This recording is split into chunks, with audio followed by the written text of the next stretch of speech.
नमस्कार, मैं हूं आस्था और आप देख रहे हैं बातें यूपी की। आज इस बुलेटिन में हम बात करेंगे चुनाव में आचार संहिता उल्लंघन को रोकने के लिए निर्वाचन आयोग ले रहा है किस तकनीक का सहारा।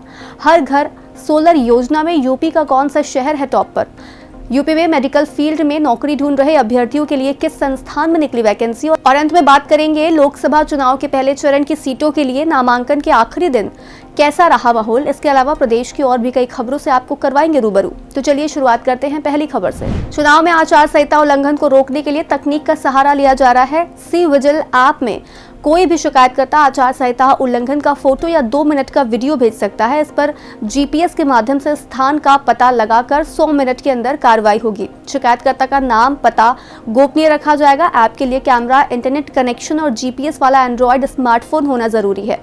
इसमें शिकायतकर्ता को एक यूनिक आईडी भी प्राप्त होती है जिसके माध्यम से कार्रवाई को भी जाना जा सकता है। हालांकि इसकी खास बात यह है कि इस ऐप में पहले से ली गई फोटो वीडियो को इस पर अपलोड नहीं किया जा सकेगा। बता दें कि सी विजिल ऐप को गूगल प्ले स्टोर पर जाकर इंस्टॉल किया जा सकता है। हर घर सोलर योजना में उत्तर प्रदेश में वाराणसी अव्वल चल रहा है। काशी को सोलर सिटी बनाने के लिए सरकार महाअभियान चला रही है जिससे आपके पैसे और बिजली दोनों की बचत हो, साथ ही पर्यावरण का संरक्षण भी हो सके। सरकार के इस अभियान में जनता का जबरदस्त रुझान दिख रहा है। हर घर सोलर योजना के अंतर्गत 25,000 कनेक्शन के सरकार के लक्ष्य को पार करते हुए 2.5 महीने में ही 28,000 से ज्यादा लोगों ने solar rooftop on grid system के लिए रजिस्ट्रेशन करा लिया है, जिससे उपभोक्ताओं को 31 लाख रुपए से ज्यादा की बचत हो रही है। मेडिकल फील्ड में नौकरी ढूंढ रहे अभ्यर्थियों के लिए अच्छी खबर है। Doctor Ram Manohar Lohia institute of medical sciences Lucknow में नौकरी की वैकेंसी निकली है। यहां पर ग्रुप बी नर्सिंग ऑफिसर के कुल 665 पदों पर वैकेंसी निकाली गई है। इन सभी रिक्त पदों में कुल 252 भर्ती ऐसी हैं जो अनारक्षित हैं। आवेदन करने से पहले एक बार संस्थान की आधिकारिक वेबसाइट drrmlims.ac.in पर जाकर नोटिफिकेशन जरूर चेक करें। नेशनल टेस्टिंग एजेंसी ने Common University Entrance Test UG परीक्षा के लिए आवेदन की तारीख बढ़ा दी है। अब उम्मीदवार 31 मार्च तक अप्लाई कर सकेंगे। उम्मीदवारों को ऑफिशियल वेबसाइट exam.nta.ac.in पर जाकर आवेदन करना होगा। एग्जाम का आयोजन 15 से 31 मई तक किया जाएगा। सीयूईटी एग्जाम एनटीए की ओर से 13 भाषाओं में आयोजित होगा ताकि ज्यादा से ज्यादा स्टूडेंट्स इस एग्जाम में भाग लेकर यूजी लेवल के कोर्स में एडमिशन ले सके। ये भाषाएं हिंदी, अंग्रेजी, असमिया, बंगाली, गुजराती, कन्नड़, मलयालम, मराठी, उड़िया, पंजाब, तमिल, तेलुगु और उर्दू हैं। केंद्र सरकार के सुझाव के बाद अब यूपी सरकार ने डॉग्स की करीब 23 खतरनाक नस्लों पर प्रतिबंध लगा दिया है। डॉग्स बाइट की घटनाओं में हो रही मौतों को देखते हुए ये प्रतिबंध लगाया गया है।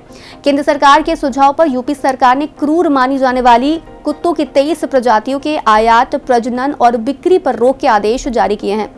सभी नगर निगमों और स्थानीय निगमों प्रशासन के साथ ही सभी मुख्य पशु चिकित्सा अधिकारियों के लिए ये आदेश जारी कर इन नियमों का पालन करने के आदेश जारी किए गए हैं। इसमें मिश्रित और क्रॉस नस्लों के डॉग शामिल हैं जैसे पिटबुल टेरियर, टोसा इनू, अमेरिकन स्टैफोर्ड शायर टेरियर आदि शामिल हैं। National highway authority of India की ओर से टोल टैक्स की दरें 1 अप्रैल से बढ़ाई जा रही हैं, जिसके चलते लखनऊ से होकर गुजरने वाले करीब 3 लाख वाहन चालकों की जेब अब हल्की होगी।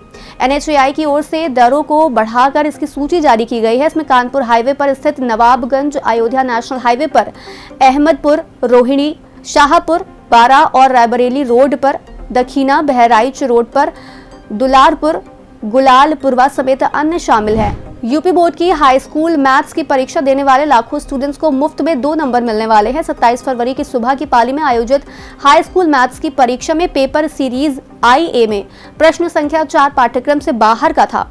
इसी तरह प्रश्न संख्या 17 के चारों विकल्प गलत थे। दोनों ही प्रश्न 1-1 नंबर के थे। लिहाजा बोर्ड ने इन पेपर सीरीज को हल करने वाले सभी परीक्षार्थियों को 2-2 अंक देने का निर्णय लिया है। दूसरी ओर पेपर सीरीज IB के प्रश्न संख्या 5 में 1 से अधिक विकल्प सही होने पर एक सीरीज को हल करने वाले सभी परीक्षार्थियों को 1-1 नंबर मिलेंगे।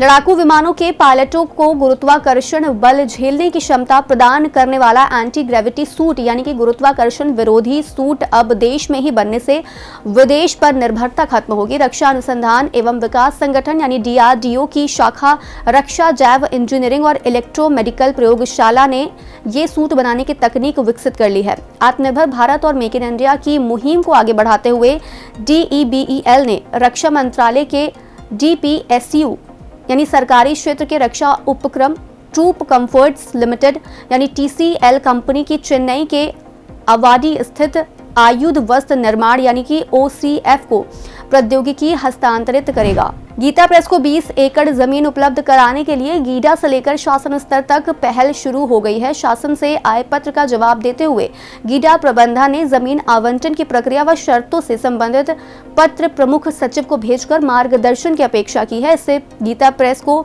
शीघ्र जमीन मिलने की उम्मीद बढ़ गई है। लोकसभा चुनाव के पहले चरण की वोटिंग 19 अप्रैल को है। प्रत्याशियों के नामांकन का आज अंतिम दिन रहा।